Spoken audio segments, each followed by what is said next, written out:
Welcome back, guys, to another episode of my Homegrown Heroes. As you can see, we're playing Derby. We are third in the league, and I think we're only 6 points away from top of the table, which is fantastic for this time of the year. Now, I'm going to have to apologise in advance if the video lags or the audio messes up a little bit.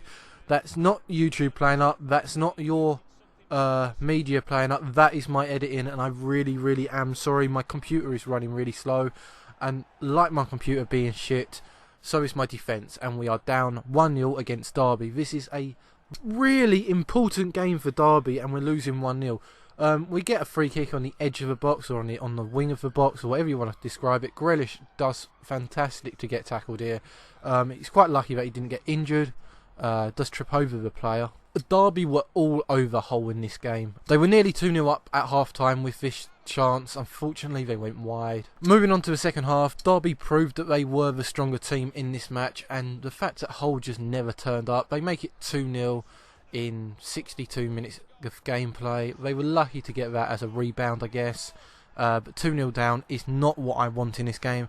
Priority is automatic promotion. Worst comes to worst is the playoffs, but ideally I just need to get into the Premiership ASAP, and we all know that. We want this series to be as quick as possible, and we want this series to be as good as possible. Vardy makes it 2-1. It just wasn't good enough. Derby were in a full attack mode as they score their third goal and makes it 3-1 with only 4 minutes remaining. We just were not good enough in this game.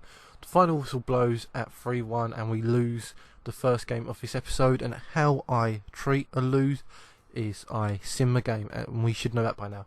So I sim the game against Brentford.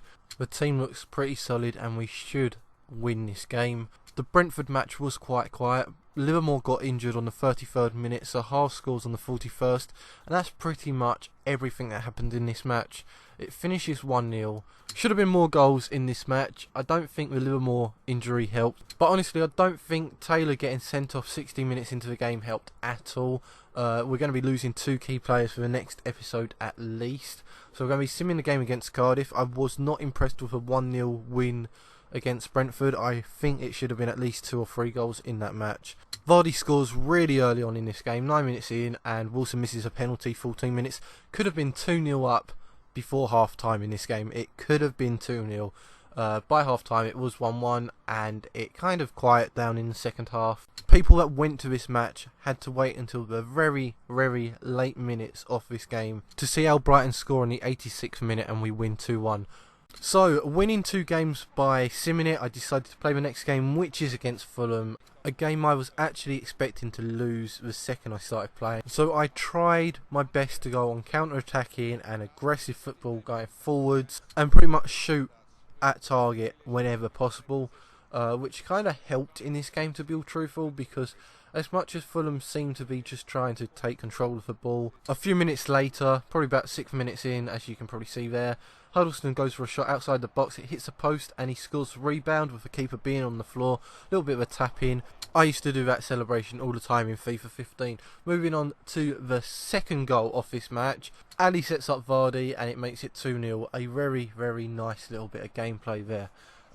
It was only a tap in again, but I'm not complaining because I am trying to get into the Premiership as quick as possible, and with help from Troy Deeney, a player that only just got in the Premiership, I managed to get back into the Championship. Scores to make it 3-0. He deserves to be in the Premiership, and I shouldn't have taken him away from it, but we will be there next season. So 3-0 against Fulham, a team I thought we would lose against. We managed to win 3-0, and the whistle does blow at 3-0.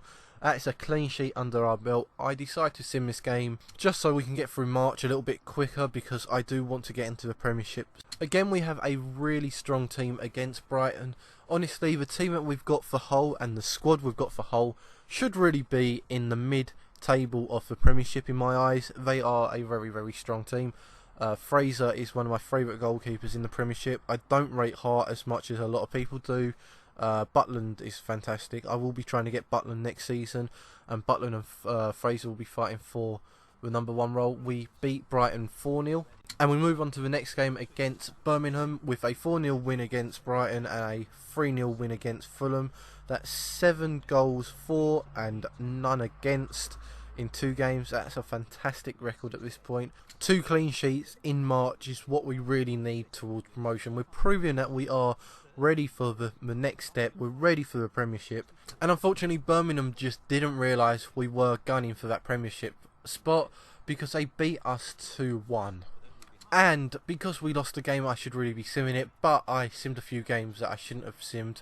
So we do play the Sheffield Wednesday game. Breaking my own personal rules for this series, because obviously when I do play this game, I try to, if I do lose a game, I do sim it.